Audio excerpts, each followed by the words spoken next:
दोस्तों, स्वागत है आपका हमारे एक और डरावने एपिसोड में, जिसमें मैं आपको सुनाने वाला हूँ एक ट्रक ड्राइवर की एक सच्ची डरावनी कहानी। अगर आपने इस कहानी को शुरू से लेकर अंत तक सुन लिया तो आपके डर के मारे रातों की नींद उड़ जाएगी। अगर आपको ये सब मंजूर है तो चलिए कहानी शुरू करते हैं।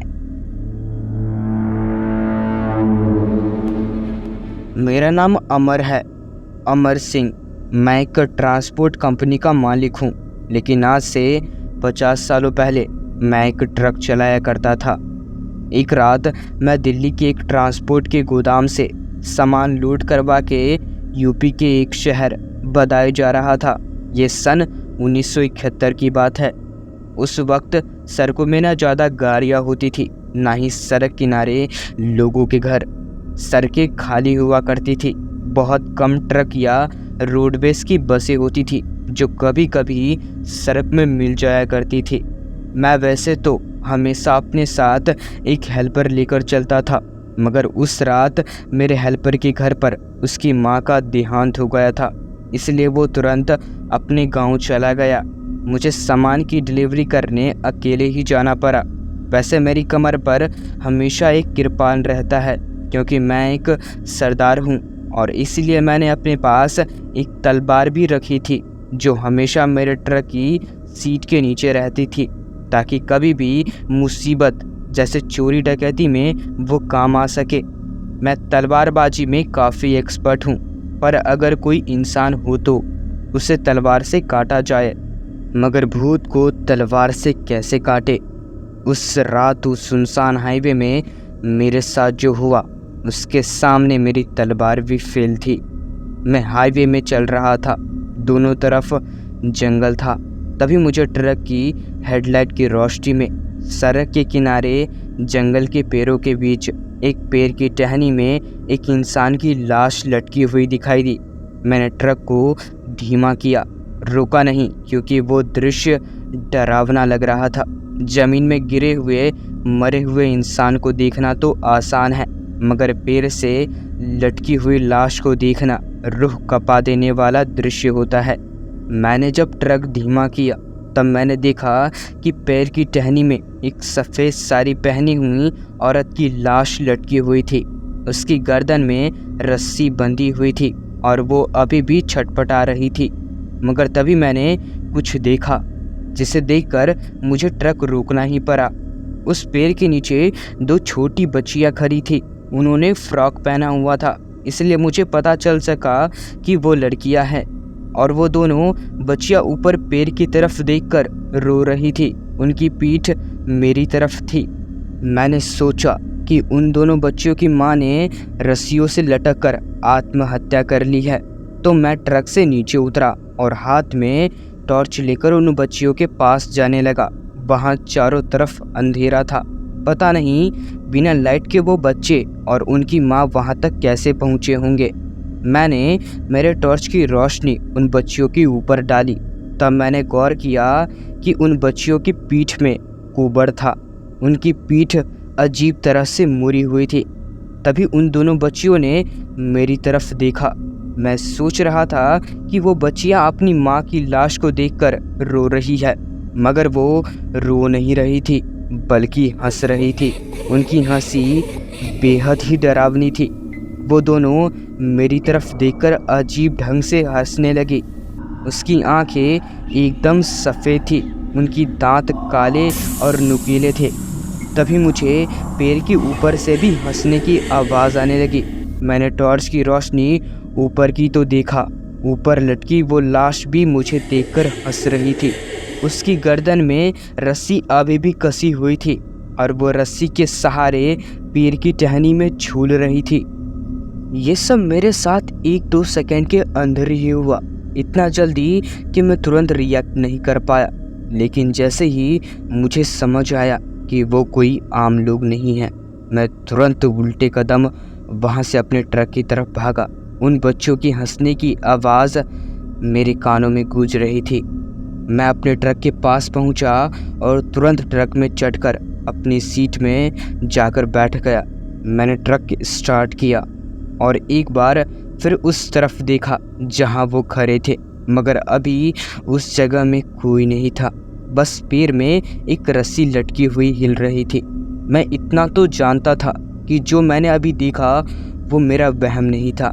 मैं तुरंत वहां से पूरी रफ्तार से अपना ट्रक भगाया और बस भागता रहा। तभी मेरा ट्रक एक गांव के बीच से गुजरा। मैंने देखा उस सड़क के दोनों तरफ एक गांव था, मगर वहां चारों तरफ सुनसुना था। ना कोई पालतू जानवर, ना बिजली, ना बत्ती की रोशनी, बस खामोशी और सन्नाटा पसरा था वहां। तभी मेरे ट्रक में एक जोर की आवाज़ हुई और मेरा ट्रक लहराने लगा। ऐसा सिर्फ तब होता है जब ट्रक का टायर फट जाता है। मजबूरन मुझे अपना ट्रक रोकना पड़ा। ट्रक से नीचे उतरकर टायर्स चेक करने की मेरी हिम्मत नहीं हो रही थी, क्योंकि पीछे मैंने जो देखा था उसके बाद तो मैं ट्रक से नीचे उतरने की सोच भी नहीं सकता था। तभी मेरी नज़र उस गांव में घूमती एक बूढ़ी औरत पर पड़ी।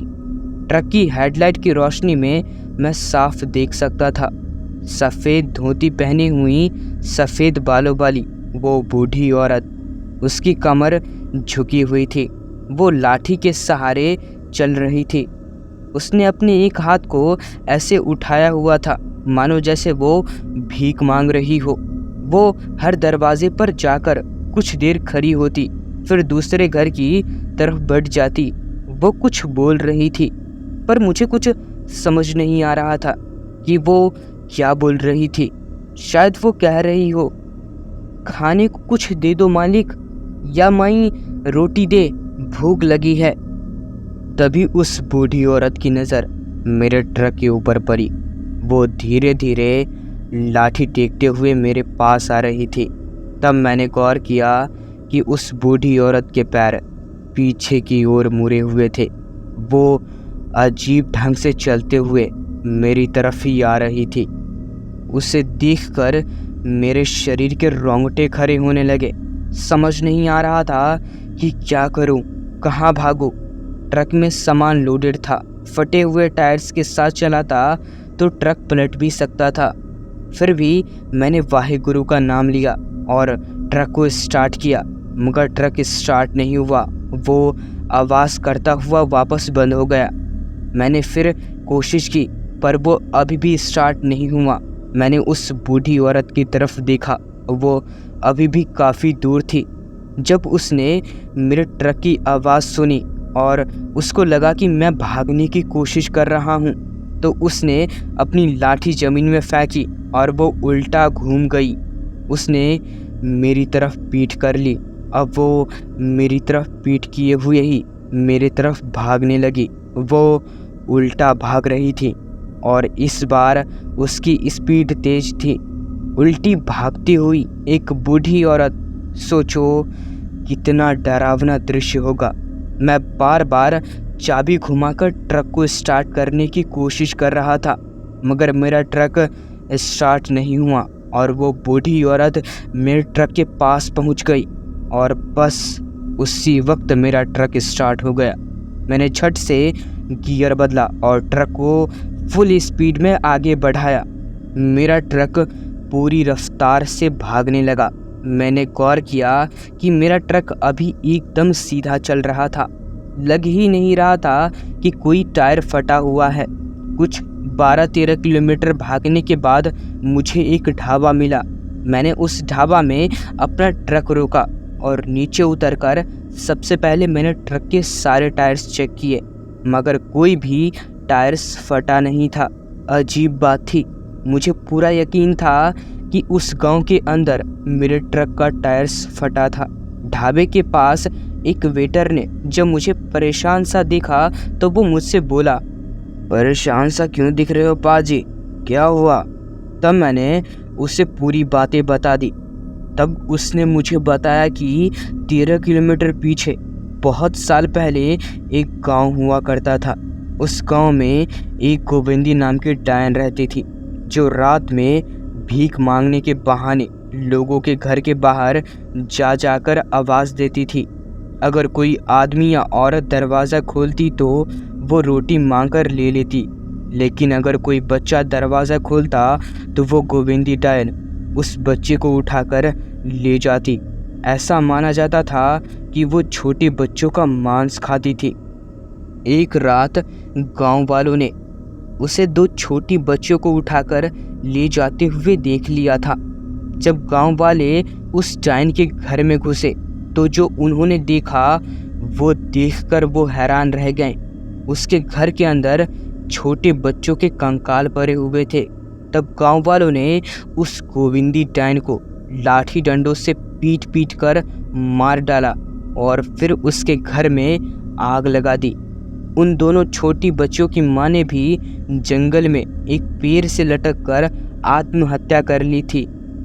उस वेटर ने मुझे आगे बताया कि अगर वो बच्चियां और वो गोविंदी डायन आपको दिखे हैं तो पक्का आपके साथ कुछ बुरा होने वाला है।